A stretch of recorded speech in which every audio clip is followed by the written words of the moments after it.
ونصلي ونسلم على رسوله الكريم أما بعد فأعوذ بالله من الشيطان الرجيم بسم الله الرحمن الرحيم يا أيها الذين آمنوا اتقوا الله حق تقاته ولا تموتن إلا وأنتم مسلمون صدق الله العظيم وقال النبي صلى الله عليه وسلم من أحدث في أمرنا ما ليس منه فهو رد أو كما قال النبي صلى الله عليه وسلم.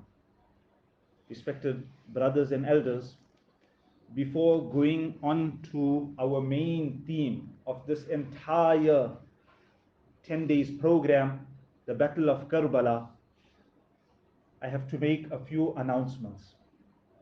The first announcement is that whatever has been mentioned thus far has my intention is the pleasure of Allah Ta'ala and to educate. We don't have any agenda. We are not attacking any specific people or any person in specific. Alhamdulillah, many people from far and wide are phoning and requesting these recordings because they found it very beneficial. Educating, removing certain doubts and misconceptions. And that is our objective. And these programs which we are doing this year, 1444 AH, Alhamdulillah, for the past many years, we have been doing programs. In fact, in the past, we even had a 10-day program in the month of Muharram, all about Karbala, etc., etc. So there's nothing new. This time it's being recorded and being shared. Amongst the hallmarks in the programs of the people of Haqq, the people of truth whose beliefs are in accordance to the Quran and the hadith of Rasulullah sallallahu alaihi wasallam, you will find that there is a sense of priorities.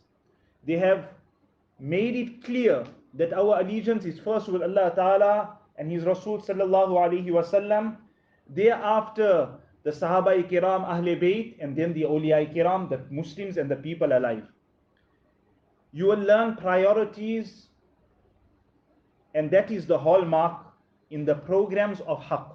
Whereas the programs of Batil, you will find things to be totally without any priority.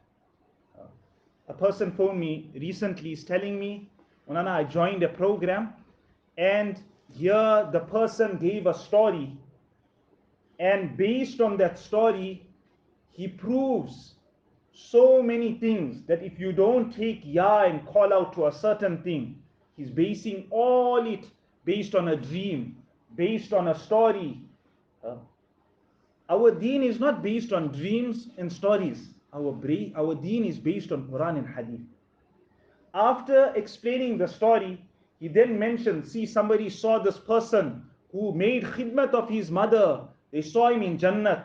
And his concluding statement was, brothers, it's not your salah going to give you Jannat. Not your zakat, not anything. Just your mother, just your mother. Your salah not going to give you Jannat. So he phoned me. He was a bit shaken up. I told him, Allah Ta'ala mentions in the Quran, وَقَضَى رَبُّكَ أَلَّا تَعْبُدُوا إِلَّا إِيَّاهُ وَبِالْوَالِدَيْنِ إِحْسَانًا. Allah Ta'ala has ordained that you obey only Him and you are kind to your parents. Allah brought His ibadat first and thereafter, so priorities.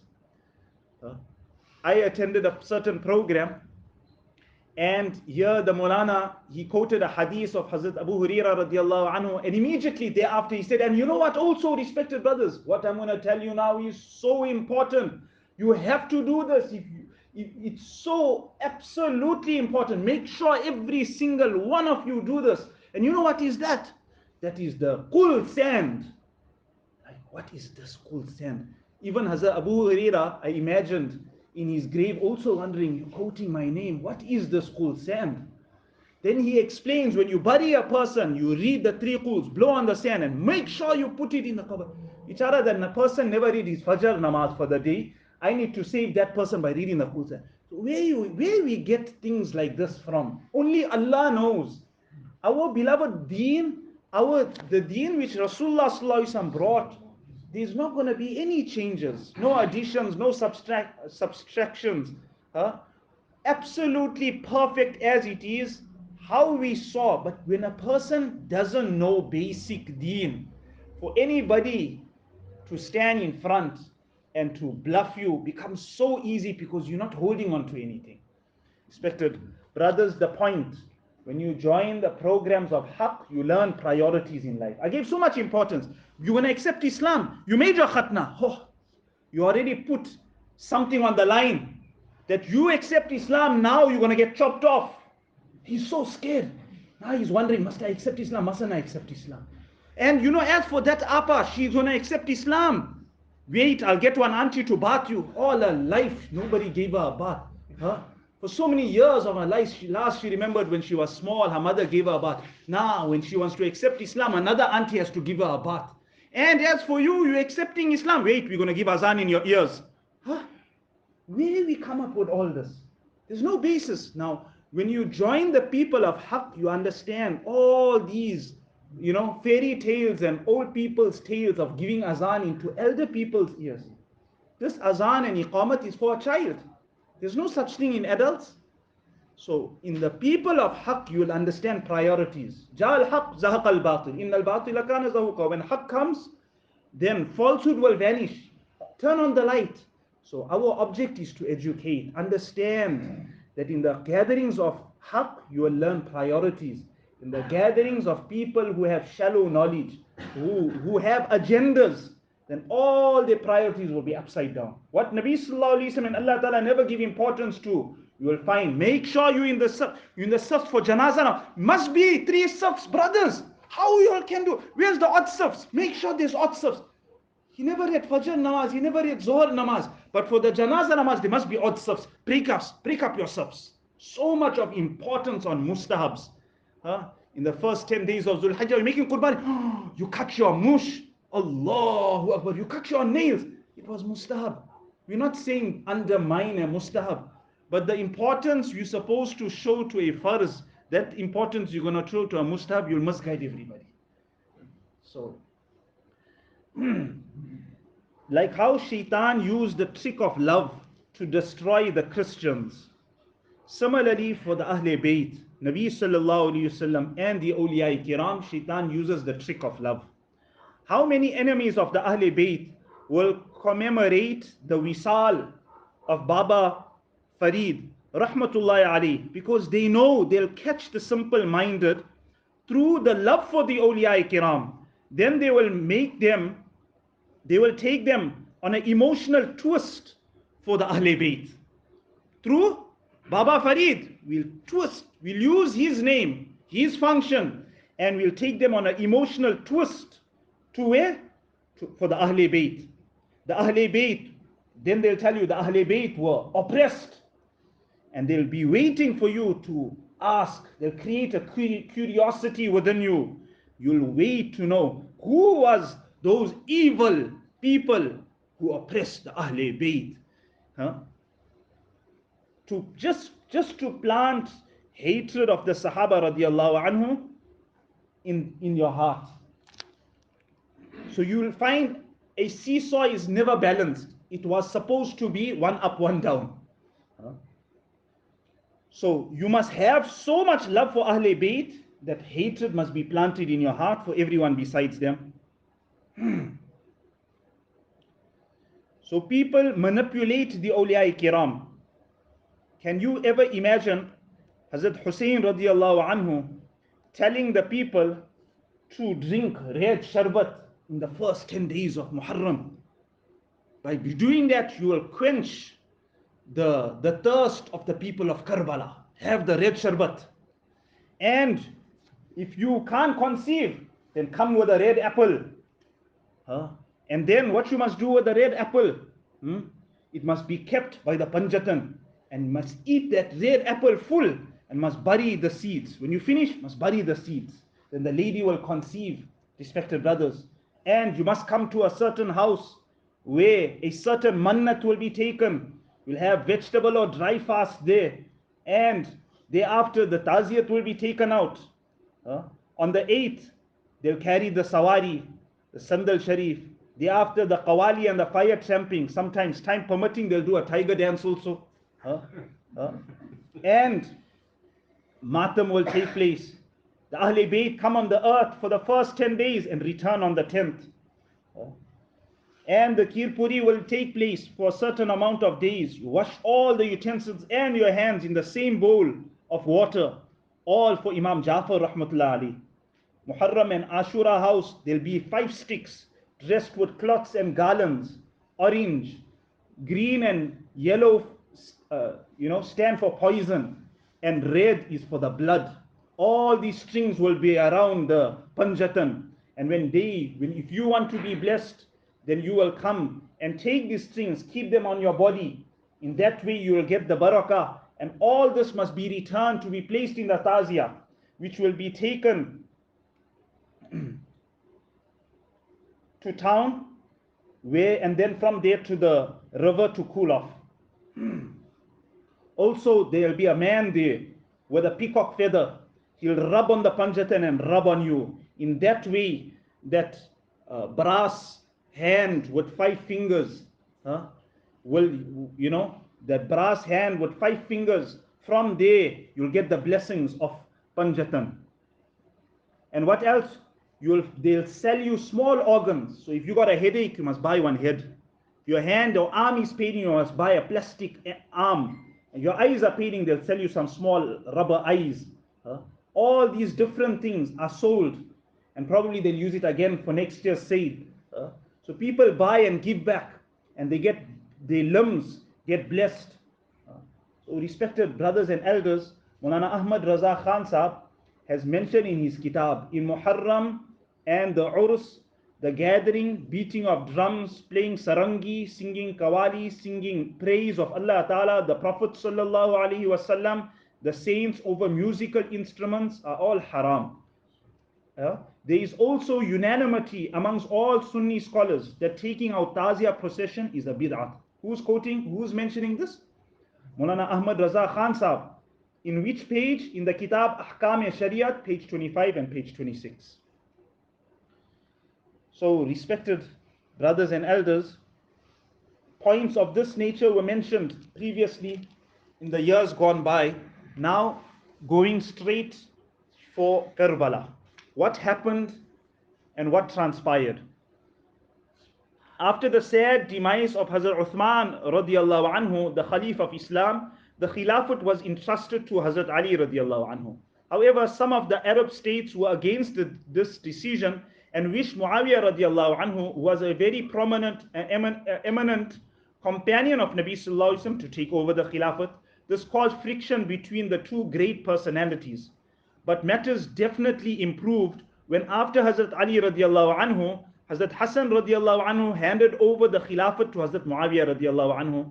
At the time of his death, Amirul Mu'mineen Muawiyah radiallahu anhu bequeathed that his son Yazid become the Khalif of Islam and leader of the Muslims.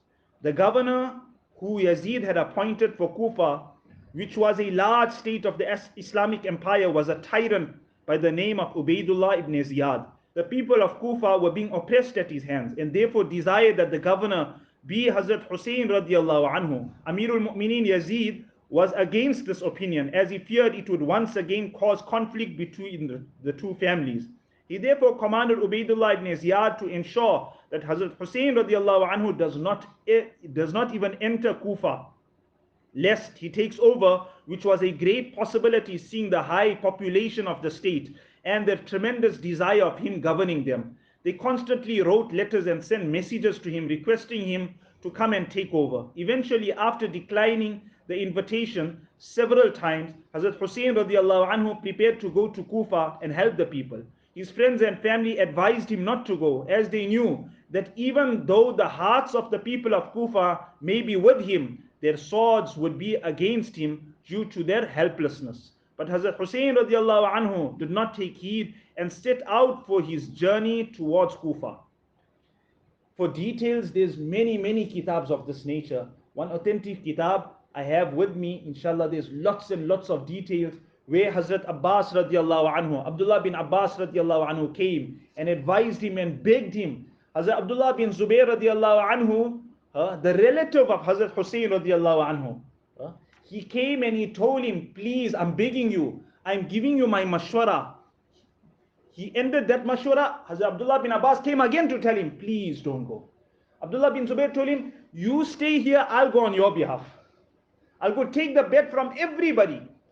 Bet of what? Not to make you Khalifa, but that you will remove the tyranny of Ziyad, of Yazid. Huh? We don't want this zalim. Huh? We want other people. Great ulama have mentioned that the reason why Hazrat Hussein radiallahu anhu wanted to go was not to become the Khalifa. He didn't go there to take over the Khilafat, he wanted to remove the tyranny and the oppression that the people of Kufa were undergoing. There were other ulama who say no, he wanted the Khilafat. Even if he wanted the Khilafat, he was the best person under the sun for the Khilafat, most rightful for the Khilafat. This is the belief of the Ahlul Sunnah wal Jamaat, that there was nobody better than Hazrat Hussein radiallahu anhu at that time worthy for the Khilafat.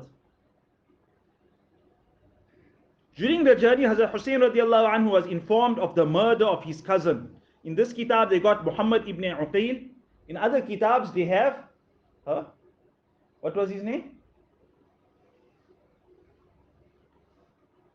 The name is just slipping my mind. Whom he had sent ahead of him at the Muslim bin Aqil. Muslim bin Aqil.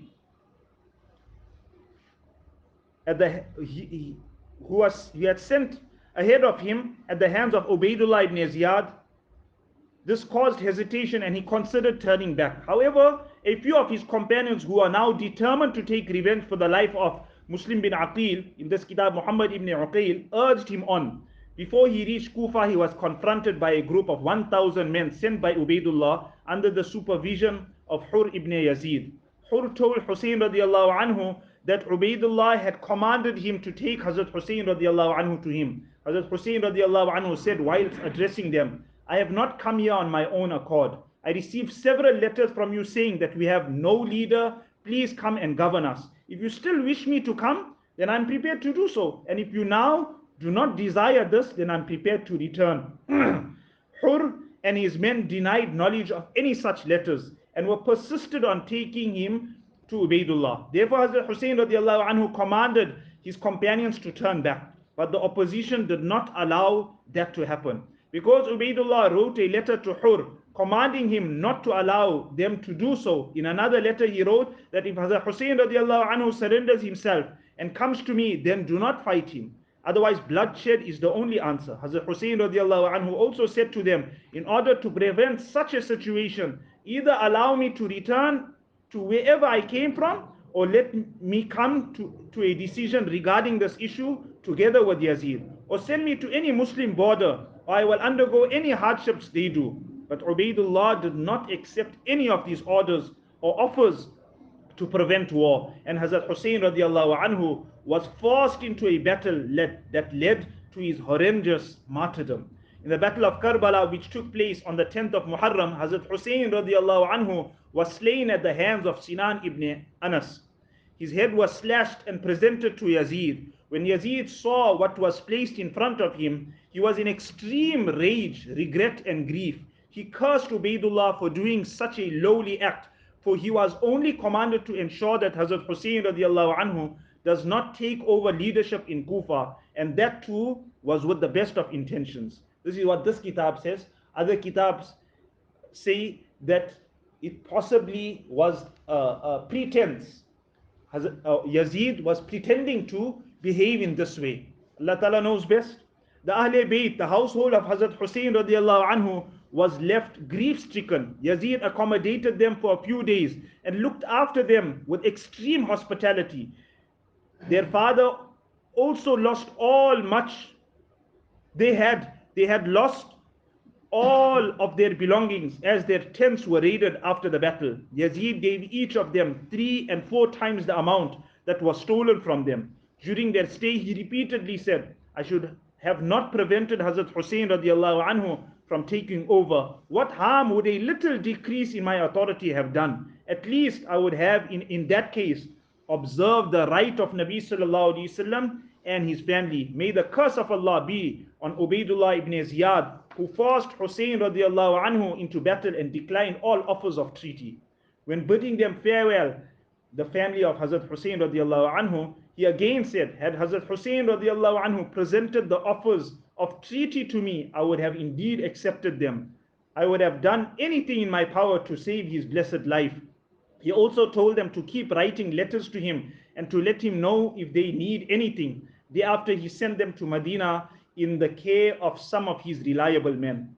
Although the death of Hazrat Hussein radiallahu anhu and the Battle of Karbala are sad, yet significant incidents in Islamic history, one should bear in mind that Islam is not a religion of perpetual mourning. If it was, then we would have indeed mourned the death of Hazrat Ali radiallahu anhu, who was martyred in Kufa on the 21st of Ramadan, or the death of Sayyidul Shuhada, the leader of all the martyrs, Hazrat Hamza radiallahu anhu, or the demise of Hazrat Uthman radiallahu anhu, who was tortured and killed by revolters on the 18th of Zulhijjah, or the demise of Hazrat Umar radiallahu anhu, who was killed in Medina on the 1st of Muharram. The significance of this day is from the time of Nabi sallallahu alaihi wasallam, and the demise of Hazrat Hussein radiallahu anhu occurred more than 50 years after our Prophet sallallahu alaihi wasallam departed from this world.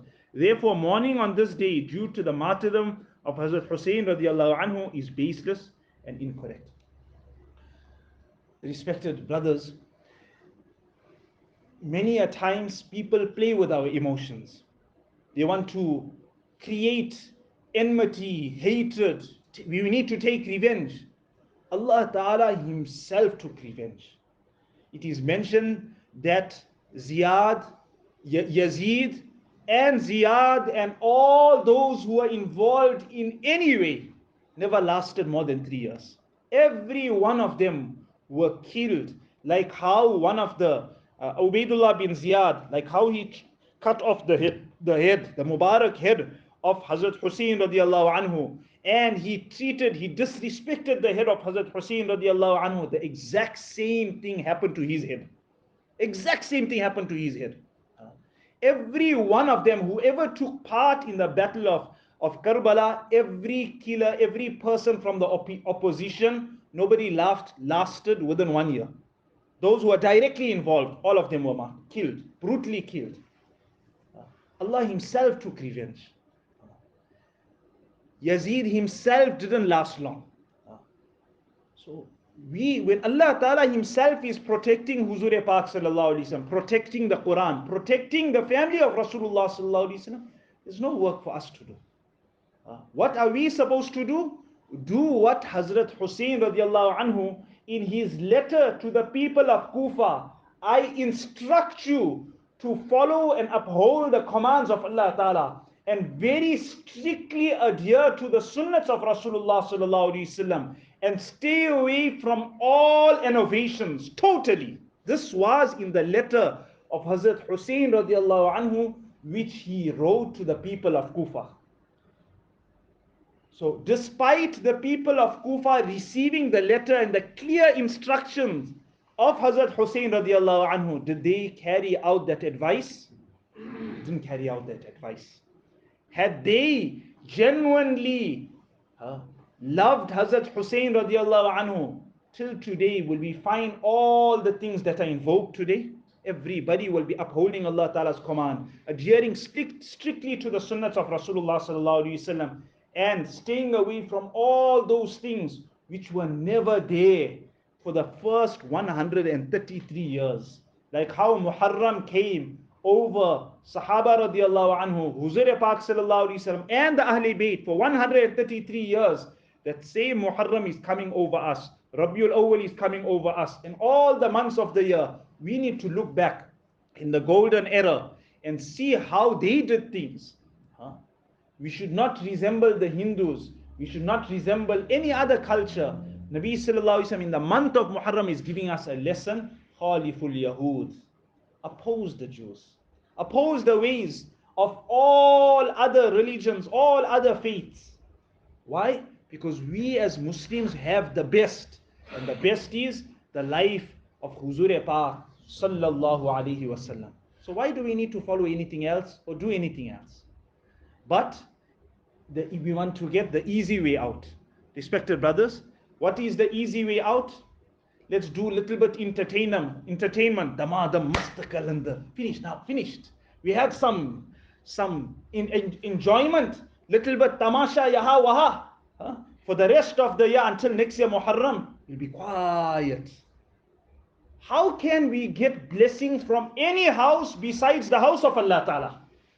Which house in the month of Muharram can give us more blessings than the house of Allah Ta'ala? So somebody who's not in the first saf for every salah in the masjid, how can that person give us blessings? What blessings are we going to get from him? Huh? So respected brothers, let us come back to our senses. Our priorities are first with Allah and His Rasul sallallahu alaihi wasallam. The Ahle Bayt and Sahaba Kiram. We will never do what they never did. Allah subhanahu wa ta'ala give us all correct understanding. وآخر دعوانا الحمد لله رب العالمين. Any questions? Subhanallah bihamdihi subhanakallah.